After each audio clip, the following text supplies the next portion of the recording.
சூப்பரா போட விடாத யோமா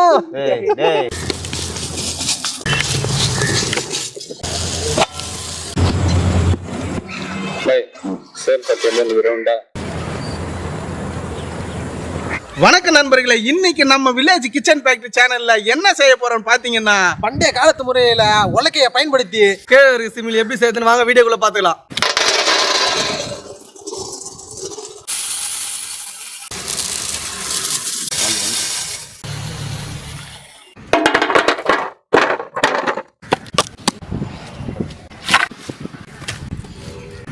வேர்க்கடலை வறுத்து எடுத்துக்கலாம்.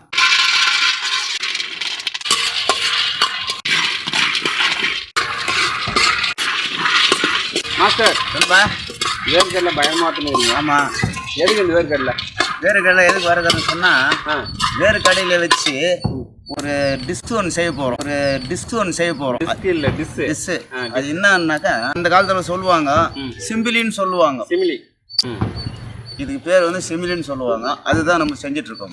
ஆமாம், வரேன் இது கூட நான் வரேன்.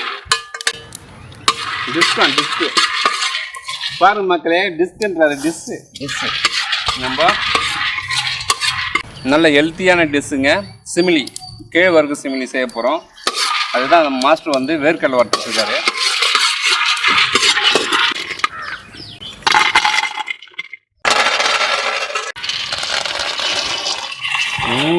செம்மையாக வறுத்துட்டியா?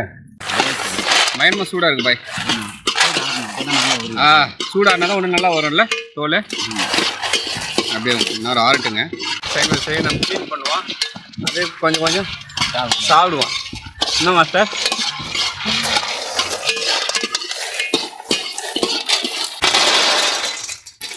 பாருங்க மக்களே, மாஸ்டர் வேறு லெவலில் வேர்க்கடலை வறுத்துட்டாருங்க. இது நம்ம தோல் உரிச்சு எடுக்க போகிறோம். ஒன்றும் இல்லைங்க, இப்போ லைட்டாக அப்படி பரவிட்டு கொஞ்சம் சூடு ஆறுனதும் லைட்டாக அப்படி தேய்ச்சோம்னா அதனோட தோல்லாம் சூப்பராக வந்துடும். பாருங்கள், இப்போதான் வந்துடுச்சு பாருங்கள்.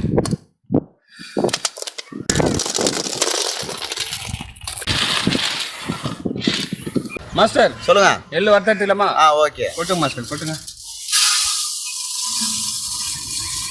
பொறுமையாக வறுத்துடுங்க, லைட்டாக வருங்க. போதும், சரி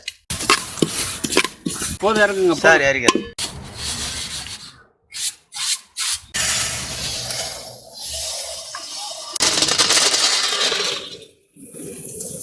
வேர்க்கடலை வறுத்துட்டோம், எள்ளு வறுத்துட்டோம். சரி, வந்து சிமிலி செய்கிறதுக்கு அடை தட்டணும்.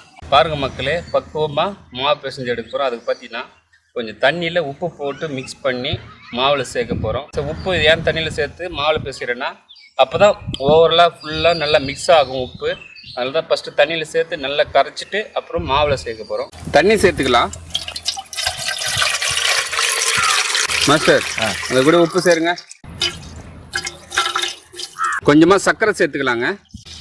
உப்பும் சர்க்கரை சேர்ந்து மிக்ஸ் ஆகி வந்தால் சூப்பராக இருக்கும் டேஸ்ட்டு.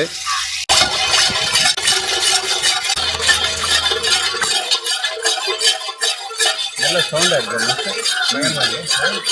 பாருங்கள் மக்களே, நம்ம 2 கிலோ மாவில் சிமிலி செய்ய போகிறோம். 2 கிலோ கேழ்வரகு மாவு பார்த்தீங்கன்னா 2 கிலோ வெல்லம் எடுக்கலாம், இல்லை 1.5 கிலோ வெல்லம் எடுக்கலாம். இனிப்பு அதிகமாக வேணும்னா வெல்லம் அதிகமாக எடுத்துங்க, ஈக்குவலாக எடுத்துங்க. 2 கிலோ கேழ்வரகுனா 2 கிலோ வெல்லம். பசங்க நல்லா இனிப்பில் நல்லா சாப்பிடுவாங்க மாஸ்டர். ஆமாம், அதனால் ஈக்குவலாக எடுத்துக்கலாம், நல்லா டேஸ்ட்டாக இருக்கும். 100 கிராம் எள்ளு எடுத்துருக்கோம். இது கேழ்வரகு சிமிலின்றதுனால எள்ளு கம்மியாக எடுத்துருக்கோம். எள்ளு சிமிலினாக்கா எள்ளு அதிகமாக இருக்கணும், கேழ்வரகு கம்மியாக இருக்கணும். 2 கிலோ கேழ்வரகு மாவு சேர்த்துக்கலாங்க. பாருங்க மக்களே, மாவு பிசையும் போது கொஞ்சம் கொஞ்சமாக தண்ணி ஊற்றி பிசைஞ்சிக்கலாம். நம்ம ஒரே இதுவாக தண்ணி ஊற்றிட்டோம்னா தண்ணி அதிகமாக போனால் கஷ்டமாயிடும். தண்ணி கம்மியாக இருந்தால் பரவாயில்ல, நம்ம கொஞ்சம் கொஞ்சமாக சேர்த்து மாவு பிசைஞ்சு எடுத்துக்கலாம். ரொம்ப இலவாகவும் இல்லாமல் ரொம்ப கெட்டியாக இல்லாமல் மீடியமாக பிசைஞ்சு எடுக்க போகிறோம். உப்பு தண்ணி ப்ளஸ் சக்கரை தண்ணி.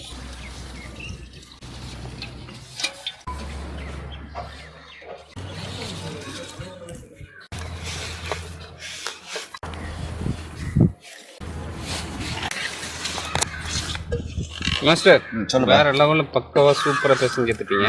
இந்த சிமிலி செய்யறதுக்கு யார்கிட்ட கற்றுக்கிட்டீங்க? இது எங்கள் பாட்டி கிட்ட கற்றுக்கினேன். பாட்டி? ஆமாம். இது போல தான் செய்வாங்களா? இது மாதிரி தான் செய்வாங்க எங்கள் பாட்டி. எங்கள் அம்மா கூட இது போல தான் செய்வாங்க.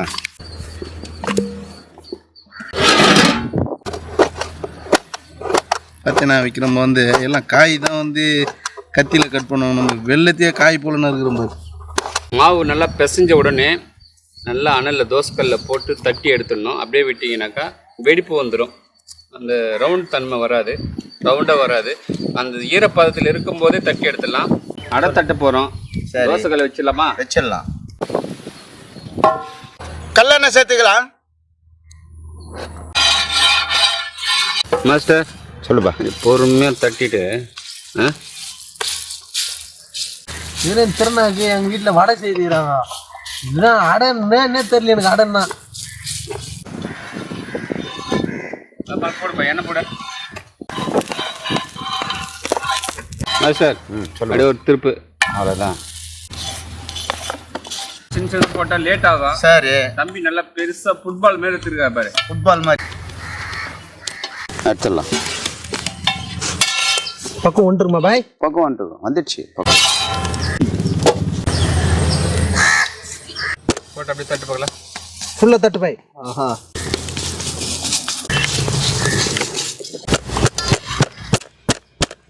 மாஸ்டர் சொல்லுப்பா. இவ்வளோ பெருசு போடுனா போட்டேன். ஆமாம். ஒரு கண்ணில் எப்படி திருப்புவேன்? ஆமா. சொல்லுங்க. எப்படி திருப்புறாங்க?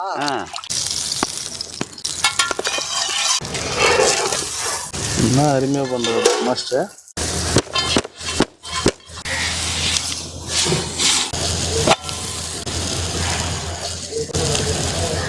திருப்புங்க மாஸ்டர், அப்படி திருப்புங்க.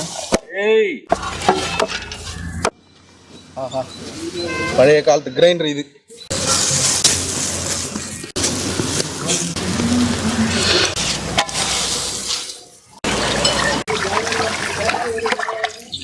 சொல்லுப்பா. இப்போ வந்து என்ன கிரைண்டர், பட்டர்ஃப்ளை கிரைண்டர், அந்த கிரைண்டர்ன்றாங்க. இது என்ன கிரைண்டர் அந்த காலத்துலப்பா? இது பழைய காலத்து கிரைண்டர்ப்பா. அது நான் பாருங்க, பாரம்பரியமான முறையில் கேழ்வரகு சிமிலி செய்ய போகிறேங்க. அதுக்கு பார்த்தீங்கன்னா உரலும் ரெடி பண்ணிட்டோம்.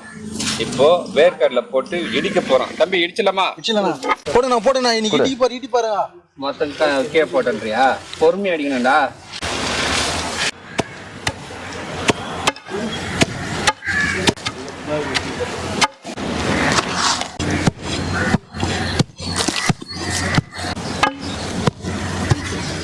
மாஸ்டர் போதும்ல?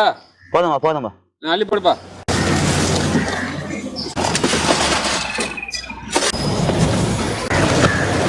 வெள்ளம் நல்லா உரங்களை இடிச்சு எடுத்துக்கலாங்க. பாருங்க மக்களே, நம்ம அடை நல்லா தட்டி நல்லா வறுத்து எடுத்துருக்கோம். அதை நல்லா பிச்சு போட்டு உரல்ல இடிக்க போறோம். சின்ன பீஸாவா பெரிய பீஸாவா? சின்ன பாதி போடு. நல்லா பதமா வந்துட்டு இருக்கிறா. அருமையா வருது. சில பேரும் அந்த களி கூழ்லாம் சாப்பிட மாட்டாங்க. ஆமா, அந்த மாதிரி இருக்கிறவங்களாம் கூட இந்த மாதிரி டிஷ் சாப்பிடலாம். சாப்பிட்றது எவ்வளோ டேஸ்ட் ஆகுது, நல்லா இருக்கும். பாய் சொல்லுவா. எத்தனை லேயர் வச்சாலும் அப்படியே பிரியுது அதெல்லாம். போடும் மாஸ்டர்.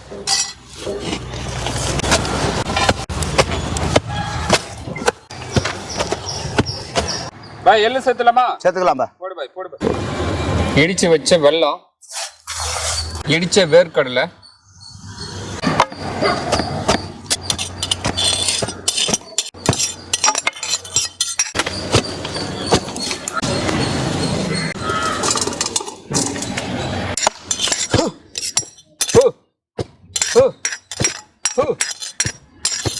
அப்போ இடிக்கிறவங்களை இந்த மாதிரி சவுண்ட் ஐயா கொடுப்பாங்க.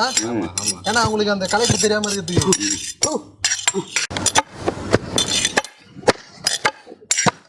போட மாஸ்டர்.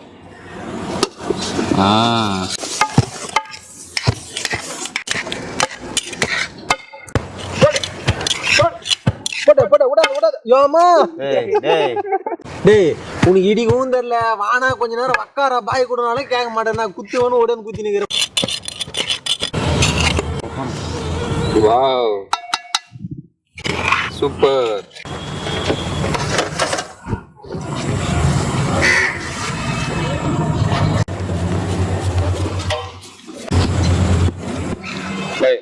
சார் பத்தியெல்லாம் விரவுண்டா.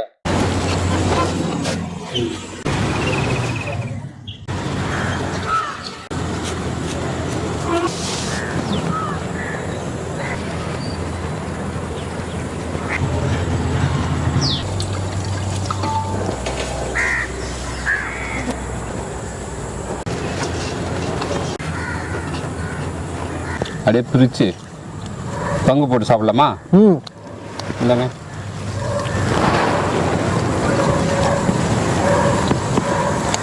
இல்லை மாஸ்டர், ஒரு ஆள் அதிகமாக சாப்பிட முடியாது.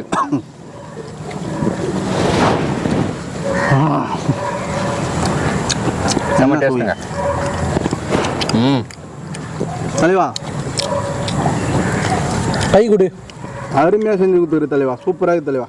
பார்க்கும்போது எச்சல் வருது. சாப்பிடலாமா? சாப்பிடுங்க. நம்பரில் இன்னைக்கு பார்த்தீங்கன்னாக்கா கேவருக்கு சிமிலியை வந்து நம்ம மாஸ்டர் வேற மாதிரி சூப்பராக செஞ்சு கொடுத்துக்கிறாரு. டேஸ்ட்டை வேற சூப்பராக, சொல்கிறதுக்கு வார்த்தையில் அந்த மாதிரி இருக்குது. ரொம்ப அற்புதமாக இருக்குது. இது கேழ்வரகு மட்டும் தான் செய்ய முடியுமா? எள்ளு கேழ்வரகு, எள்ளு வகையிலையும் செய்யலாம், எள்ளு வகையிலும் செய்யலாம், கேழ்வரகு வகையிலையும் செய்யலாம். எது எதுக்கு பையனை பாய் சொல்லுங்க. பையன் நான் சொல்கிறேன். சொல்லுங்க.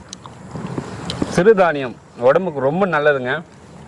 இந்த சிறுதானியத்தை பசங்களுக்கு இதை செய்து கொடுத்தீங்கன்னா ரொம்ப அருமையாக சாப்பிடுவாங்க, விருப்பப்பட்டு சாப்பிடுவாங்க. களி கூழ் அதிகமாக விரும்பி சாப்பிட மாட்டாங்க. இது போல் இனிப்பு வகையாக செய்து கொடுத்தீங்கன்னா உடம்புக்கு ரொம்ப நல்லதுங்க. இதனோட நன்மைகள் பார்த்தீங்கன்னா சுகருக்கு ரொம்ப நல்லது. அதுவும் இனிப்பு இல்லாமல் சாப்பிட்டிங்கன்னா ரொம்ப நல்லது. களி கூழ் அடை அதுன்ற மாதிரி சாப்பிட்டிங்கன்னா நல்லது. அது இல்லாமல் எலும்புலாம் வந்து ரொம்ப பலப்படுத்தும். கால்சியம் அதிகமாக இருக்குது. இப்போ சிறுதானியங்கள் நிறைய எடுத்துங்க, ரொம்ப நல்லது. வீட்டில் வாரத்தில் ஒரு முறையோ மாதத்தில் ஒரு முறையோ கம்பல்சரி எடுத்துங்க. இன்றைக்கி வந்து நம்ம மாஸ்டர் வந்து சூப்பராக வந்து கேழ்வரகு சிமிலி செஞ்சு கொடுத்துருக்காரு. நம்ம நண்பர்களை கொடுத்துடலாமா? கொடுத்துடலாண்ணா. நன்றி ஐயா. மக்களே, இந்த சிமிலி வீடியோ உங்களுக்கு பிடிச்சிருந்தா நம்ம சேனலில் லைக் பண்ணுங்கள், ஷேர் பண்ணுங்கள், கமெண்ட் பண்ணுங்கள் மற்றும் சப்ஸ்கிரைப் பண்ணுங்கள். அது மட்டும் இல்லாமல் இன்ஸ்டாகிராம் ஃபேஸ்புக் பேஜை ஃபாலோ பண்ணுங்கள்.